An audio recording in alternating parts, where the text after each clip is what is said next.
Hello, beautiful people. It's your favorite Giovanna. How you guys doing today? Did you guys enjoy your fourth? Were you guys safe? I hope everything is well with you guys and you guys were good. We had a fucking mountain that caught on fire because people was doing crazy stuff for the holiday. They were just doing too much. I can really feel myself getting old now, like because it's loud. It sounds like gunshots outside. Um, we have a dog, and our dog was just stressed out to the max under the bed, whining. He's a husky. He already talks, so it's like, ah. Oh yeah, let me say this before I get the video started because I have to make sure I say this. Make sure you guys comment, like, thumbs up this video, and subscribe if you want to. Okay? So I was watching Hulu, and I stumbled I stumbled upon this 3-part documentary. So it's called The Perfect Wife, season 1. So this is season 1, episode 1. It's a Wonderful Life with You.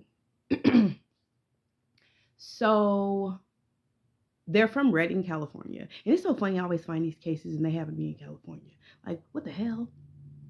Okay, so they're in Redding, California. Um the girl, her name is Sherry, and her husband, his name is Keith. So everybody, the way they speak about Sherry, they say nothing but good things about her. Like, she's a super mom. She loves her kids. She's the ideal wife. Um, so she's like 5'3", 100 pounds, blonde hair, blue eyes. So she has that look already. Very popular, very very much so beautiful. And usually she goes for walks or jogs because that's just what she does. She's a fit mom. She stays at home with the kids and she's just a fit mom. So her husband came home from work and he noticed that Sherry wasn't there at all. Sherry was not there. The kids weren't there. And he was like, okay, what the heck? Where's my wife at? He called daycare. The kids were still there, so she hadn't picked them up. So he was like, uh-oh, something's wrong. He went outside to just patrol the property. You see, making sure his wife isn't passed out somewhere, to see where she was. No sign of her. Then he stumbles upon her phone, her cell phone, and it looked kind of strange. He was like, okay, this is her cell phone. He found it. I'm sorry. He found it because he had that app, the Find My Cell Phone app. That's how he found it. And he said when he seen it, he took a picture of it and then he picked it up and then he called 911. And you hear him talking to the operator, saying basically, he can't find his wife. He doesn't know what's going on. He's very calm, which is good. And the earpiece had blonde hair on it. So he started freaking out, thinking, oh my God, just the worst, the worst. Of course, anybody would think that, your spouse is missing, they're gone, whatever. And this happened in November of 2016. Um, So as the story progressed, they started talking about, how they would speak to the neighbors, because, she's missing. They started talking about, they would speak to the neighbors. And the neighbors would say, well, the relationship, it sounds like any other marriage. They would hear like arguing from time to time, but nothing was to the point where they seen anything too crazy. Then another neighbor said, that the guy was an asshole. They argued all the time. They argued regularly. That's just what they did. And then they started to they started to speak to Sherry's best friend, Jennifer. And Jennifer, they just wanted to know, like, hey, what was their relationship like? What was going on? And Jennifer stated that, the last time she spoke to her was like about a month ago, and they went to dinner. And she said, that if he leaves me, not if he leaves me, if I leave him, he's gonna unalive me and, put me into pieces, basically. That's what she told her best friend. And she portrayed this police officer. So now it's looking like, Keith may be the suspect because automatically, if there's any type of foul play, murder, anything like that, your spouse is always the prime suspect because usually, spouses are the one who unfortunately unalive people. So he was already a suspect. He was already under questioning. They did a thorough investigation under him. So he was going through the ringer. Mind you, they have 2 small children too, and the kids do not know. Okay. Her best friend also said this about Sherry. Jennifer also stated that, at times that Sherry could be very dramatic and she could exaggerate stories or situations. Um, she had a history of just being that kind of person, basically. Just like they had like time went back where she had a black eye from uh, a Wii. The game, the Wii game. She had a black eye because she knocked herself in the eye, and Keith had made a joke like, "Yeah, she didn't do dinner." So they were talking about like, did they have a history of violence? Did he put his hands on her? And the story checked out that she got knocked in the head with the Wii thing by accident. Um, she really didn't work because she got laid off. So basically, it was 50-50 when it came to paying bills.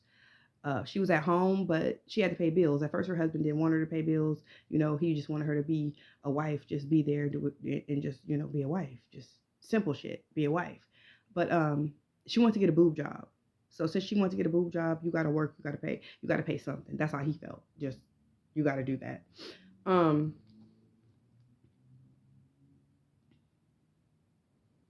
After about 7 days of her being missing, her sister started to say like, they're everybody's looking for her. The whole town's looking for her. They're comparing her to another case because it was a similar situation that turned tragic with another young lady. She had blonde hair, blue eyes, going on a jog, fit the description, and she got unalive. So the whole city is searching for her. Everything is all televised over the news. The world basically is looking for her. And after 7 days of her being missing, her sister, she was pregnant. She said she didn't want to go there because she just knew that she was gonna find her body dug up, and she felt like her sister was basically dead. They started talking about how there were childhood traumas that her and her sister had. Basically a history of alcoholism, violence in the family. When when Sherry was 16 years old, she ran away and she would couch hop from time to time, just basically being out there and just doing all kind of crazy stuff. Also, they gave her husband a polygraph test and he passed it. So he was ruled out as being a suspect after they looked at it. He passed and everything was okay with that. After 9 days of her being missing, they did something called a cell phone analysis, basically to see if, anything sketchy happened on her phone, anything that was weird, anything that just looked wild. And they came across this number from a man named Donovan. A detective found a man named Donovan. And they called him up saying, we want to talk to you about, the missing case with Sherry. And he was very, very cooperative. Uh, and before this, let me tell you that they were looking at this case as something being called a walkout, meaning like basically she just like left because nothing's really showing foul play yet. So they talked to Donovan because his number was in her cell phone. So we got to backtrack 5 years.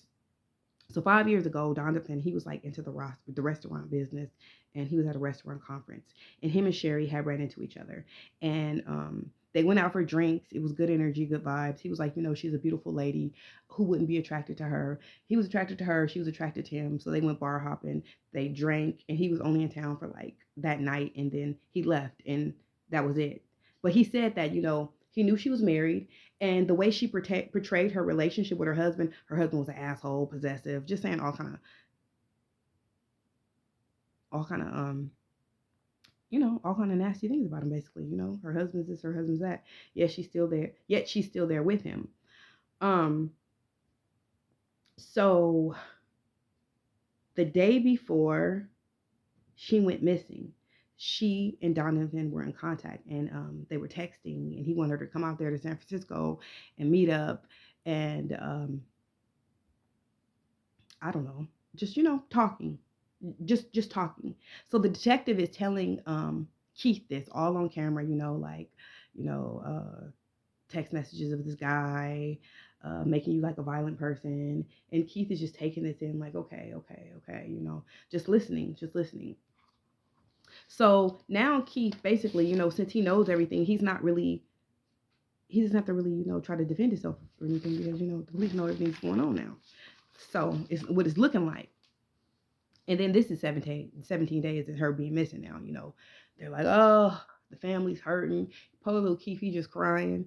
He been through a lot. He had to be through a lot, thinking that they was trying to get him for murdering his wife. And she wasn't I'm sorry, not that word, unaliving his wife, but you know, nobody, nothing's coming up. It's been 17 days. What the heck is going on? This strange man, what the heck is going on? That's a total shock. And then he has to be strong for his babies. Remember, he has two little babies, little teeny tiny babies he has to take care of. So that's hard. Um, so Thanksgiving morning, 22 days after Sherry was missing, they received a 911 call. And the man was saying how there's this lady on the side of the road. I don't know. And you can hear the man talking to her. He's like, I don't know what's going on. I think she was chained up from her boyfriend. He kicked her out. And you can hear Sherry say, no, tell him I'm Sherry. I'm going to say Sherry P because I don't know how to say her last name. Sherry, I think it's Panini. Look, I'm saying it wrong. So please don't eat me up in the comments. I've been missing. So the operator wants to talk to her. So the man gives her the phone and she starts saying, screaming. And the lady's telling her to calm down. What happened to you? Where are you? Who did this to you? And she's like, she did this to me. She took me. She took me. She doesn't know who it was, but she's saying she like it's a female. She knows it's a female. That's all we know so far. And the operator asked her was she chained up, and she was. So after that, of course, after you're a missing person, you've been through something, you have to go to the hospital. You have to go to the hospital because they have to check you out. And she went to the hospital, and it shows pictures of her body where she has bruises, abrasions, some wounds not healed, just looking really haggard and just messed up looking, disheveled. And she doesn't want to talk to anybody at all. She's talking to the police, and this is her recording of her speaking, saying she really doesn't want to talk to anybody. She doesn't know anybody. She just wants to talk to her husband. She wants to talk to her husband, give her husband, bring her husband. She wants to see her husband. So now her husband, it goes to the camera where her husband's talking, and he's very emotional and sad, and just like he's going to see his wife. So many emotions are going through him. So he said he goes in and he pulls back the curtain and he looks at her and sees her, and he says he looks at her in her eyes, and the way that she looked, he said he knew that she was lying. He knew that she was lying. Or he said he thought she was lying, excuse me. Same difference. And that's episode 1. And then now we're going to go into episode 2. So be ready for the next episode. Let me know what you guys think. Are you guys watching it? So far, I'm intrigued and I'm hooked. Let me know. Until next time. Bye.